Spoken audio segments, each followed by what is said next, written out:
Salut tout le monde, c'est le point F1 et on se retrouve pour débriefer le 5e Grand Prix de cette saison de Formule 1 2023, le Grand Prix de Miami. Alors, on fait le point ?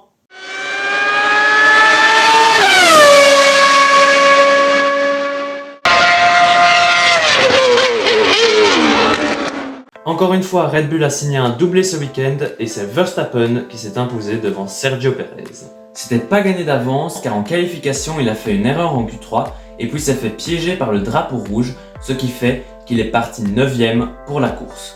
Il faut savoir que la pluie s'est abattue sur le circuit entre les qualifications et la course, ce qui a eu pour effet de nettoyer la piste.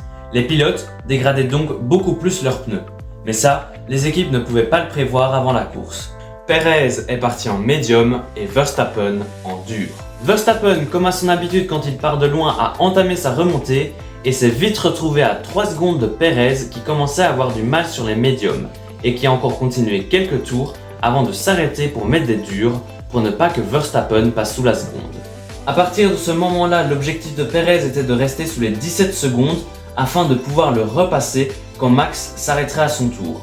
Max s'est finalement arrêté quand il ne restait qu'une dizaine de tours et Checo est repassé devant. Mais malheureusement pour Perez, le plus dur restait encore à venir car Max avait des gommes plus tendres, plus fraîches et surtout il allait moins les dégrader parce qu'il y avait moins de carburant dans la voiture.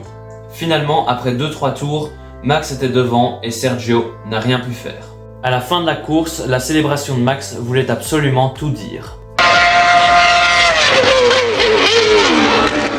Il y a une semaine, Alpine était sorti de son week-end en n'ayant pas tellement le sourire. J'en avais d'ailleurs beaucoup parlé dans le débrief. Mais ce week-end, ils ont retrouvé le sourire en décrochant des points tant attendus avec une 9ème place pour Ocon et une 8ème place pour Gasly. Ocon s'est même retrouvé sur le podium à un moment donné. Bref, du mieux chez Alpine et on ne peut qu'espérer du bon pour la suite. À Bakou, je me suis dit, ça y est, Ferrari s'est rapproché de là où il devrait être. Mais là, à Miami, Charles fait une erreur en Q3 et reste bloqué pendant presque toute la course derrière Kevin Magnussen et Sainz prend 5 secondes de pénalité. A mon avis, Bakou allait particulièrement bien à leur voiture et Miami pas tant que ça. Comme je l'ai dit, Charles est resté coincé derrière Kevin Magnussen pendant presque toute la course. Il a quand même essayé de le passer en faisant l'overcut au moment des arrêts au stand et je trouve d'ailleurs que c'est plutôt bien joué de la part de Ferrari. Mais malheureusement, ça n'a pas fonctionné car comme pour Perez, les médiums se dégradaient beaucoup et on s'est vite rendu compte que Magnussen avait un meilleur rythme sur les pneus durs neufs. Charles s'est donc arrêté 3 tours après pour mettre des durs également.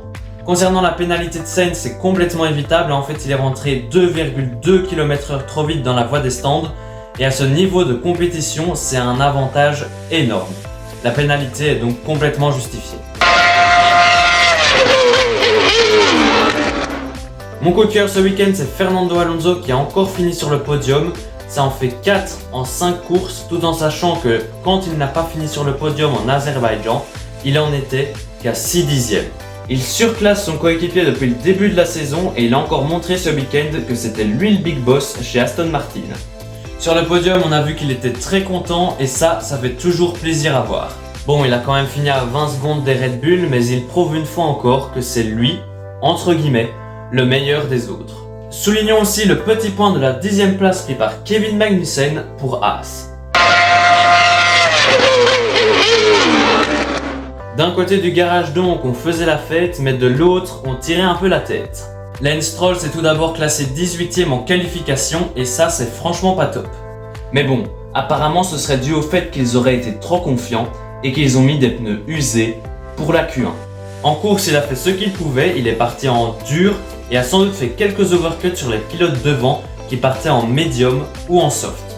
Mais malheureusement, il n'a pas fait mieux que 12ème car il a souvent été coincé dans des trains DRS. Au pilote, Verstappen a désormais 14 points d'avance sur Perez qui en compte maintenant 30 sur Alonso qui lui creuse l'écart sur Hamilton et Russell repasse devant Leclerc. Au constructeur, Red Bull continue son ascension et compte maintenant 122 points d'avance sur Aston Martin qui perd du terrain sur Mercedes. Ferrari n'est plus très loin et Alpine est maintenant à égalité de points avec McLaren. Voilà, c'est la fin de ce débrief. Dans 2 semaines, on commence 3 semaines de Grand Prix d'affilée, ça va être génial pour nous les fans. J'espère que ce débrief vous aura plu. Si c'est le cas, abonnez-vous, lâchez un pouce bleu. Vous avez l'Insta dans la description et ici en haut à gauche. N'hésitez surtout pas à aller y faire un tour. Nous, on se retrouve très bientôt. D'ici là, portez-vous bien. À la prochaine. Au revoir.